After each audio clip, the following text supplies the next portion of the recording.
Welcome to The Explainer. Today, we're diving into a question that's been at the heart of democracy for over a century. When a crisis hits and the whole system is at risk, who do you actually trust to save it? Think about it. When things get really bad, do you want a powerful leader who can cut through the red tape and make the tough calls? Or do you put your faith in a court, a body that's supposed to be above politics, to uphold the law no matter what? Now, this isn't just some academic thought experiment. This exact question was the center of an epic intellectual showdown during one of the most chaotic times in modern history. Let's set the scene. You're in 1920s Germany. The country is in absolute turmoil. The economy's in a free fall because of hyperinflation. Your money is basically worthless. Political groups are literally fighting in the streets.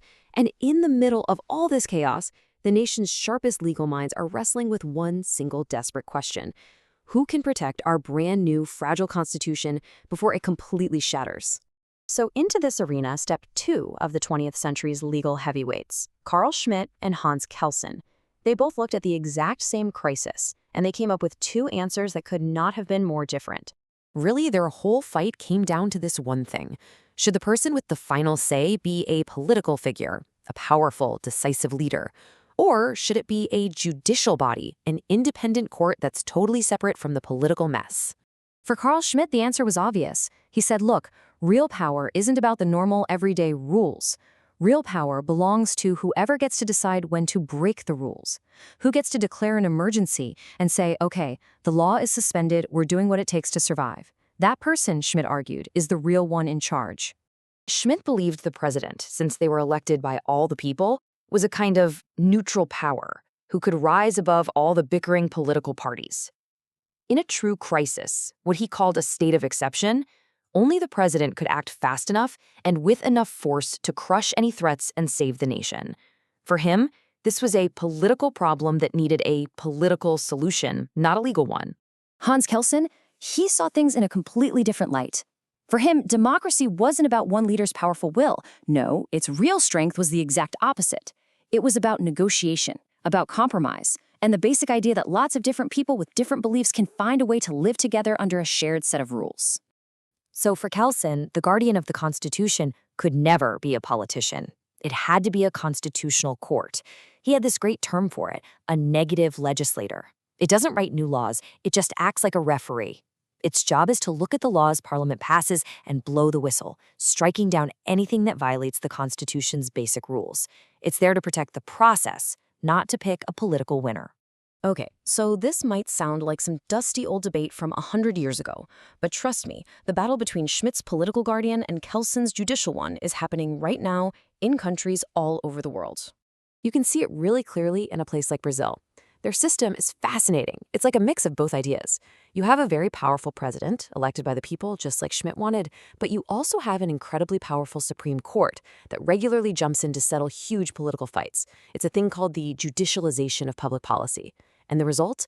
A constant tug-of-war between the president and the court, with both sides claiming they're the true defenders of the Constitution. And that really gets to the heart of the problem, right? It's a tightrope that every democracy has to walk. Where exactly do you draw the line between law and politics? How much power do you give to a leader to deal with emergencies versus how much do you give to a court to protect the rules? There are no easy answers here. So a few decades after Schmitt and Kelsen had their famous duel, another philosopher named John Rawls came along and looked at this whole problem from a totally new perspective. See, Rawls wasn't worried about who saves the Constitution when it's already on fire. He was asking a much deeper question. In a society where people believe in completely different things, how do you even write a constitution that everyone can agree is fair and legitimate to begin with? I mean, that's the challenge for basically every modern country, isn't it? If we can't all agree on the big, fundamental questions about life, the universe, and everything, how in the world are we supposed to agree on the basic rules for how we live together? Rawls's brilliant solution was this idea he called an overlapping consensus. He said, hey, maybe we don't need to agree on everything. We just need to find a core set of ideas about justice that people from all different backgrounds can agree to support, even if they're doing it for their own unique reasons. And he had a pretty practical way to do it. First, he said, just look at the ideas that are already floating around in our shared political culture, things like freedom of religion or the idea that slavery is wrong. Then you take those shared ideas and you build a coherent system of justice out of them. And the most important part is that this system has to be something that any reasonable person can get behind, no matter what their private, religious, or philosophical beliefs are. For Rawls, this was the key to a stable democracy. It's not built by a single, all-powerful leader. It's built on a foundation of justice that is, as he put it, political, not metaphysical. It's a system based on mutual respect, designed to work even when we have profound disagreements about life's biggest questions. Which brings us right back to where we started. Schmitt, Kelsen, and Rawls gave us three powerful, distinct ways to think about this. So, who's the ultimate guardian? Is it the decisive leader, ready for the emergency? The impartial court, always defending the rules?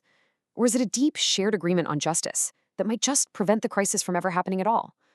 Well, that's still the essential question every democracy has to answer for itself.